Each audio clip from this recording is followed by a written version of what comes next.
வணக்கம். மக்களவை தேர்தலுக்கான அந்த கூட்டணி பேச்சுவார்த்தையானது இறுதி கட்டத்தை எட்டியிருக்கிறது.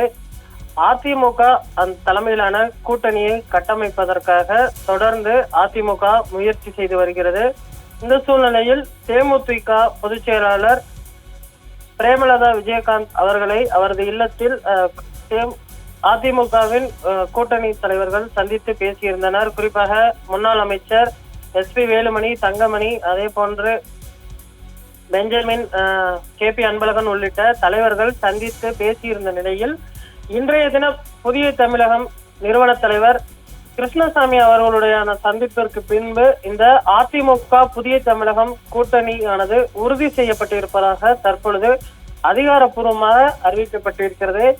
ஏற்கனவே 2 முறை அதிமுக பொதுச் செயலாளர் எடப்பாடி பழனிசாமி அவர்களை அவரது இல்லத்தில் கிருஷ்ணசாமி அவர்கள் சந்தித்து பேச்சுவார்த்தை நடத்தியிருந்தார். குறிப்பாக தென் மாவட்டங்களில் அவரது வாக்கு வங்கியானது இருக்கிறது. குறிப்பாக தேவேந்திர குல வேளாளர்களின் வாக்குகள் இருக்கிறது.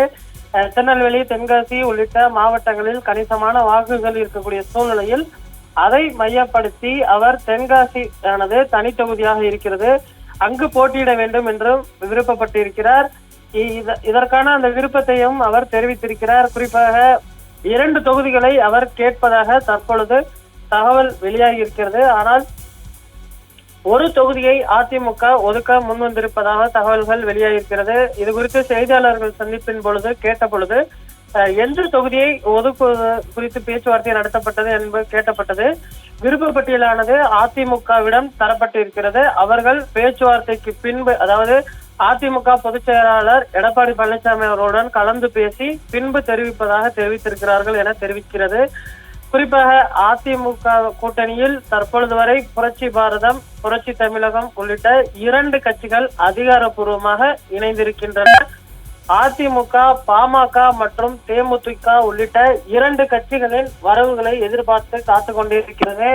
தேமுதிகவானது 5 தொகுதிகளை கேட்டுக்கொண்டிருக்கிறது. அதே போன்று பாமக 10 தொகுதிகளை கேட்பதாக தகவல் வெளியாகியிருக்கிறது. ஆனால் பாமகவிற்கு 7 தொகுதிகள் வரையும், தேமுதிகவிற்கு 3 தொகுதிகள் வரையும் தர அதிமுக தயாராக இருக்கக்கூடிய சூழ்நிலையில் இன்னும் 2 கட்சிகளுமே ஒப்பந்தத்தை இறுதி செய்யாமல் தொடர்ந்து காலதாமதம் ஏற்படுத்தி வருகின்றன. அதேபுறம் திமுக கூட்டணியிலுமே கூட காங்கிரஸ், விடுதலை சிறுத்தைகள், மதிமுக உள்ளிட்ட கட்சிகள் இன்னும் கூட்டணியை உறுதி செய்யாத ஒரு நிலைதான் நீடிக்கிறது. ஏனென்றால் தொகுதி பங்கீடில் இழுபறி நீடித்துக் கொண்டிருப்பதால் இன்னும் அந்த தொகுதி பங்கீடு முழுமையாமல் இருக்கக்கூடிய சூழ்நிலை நிலவுகிறது.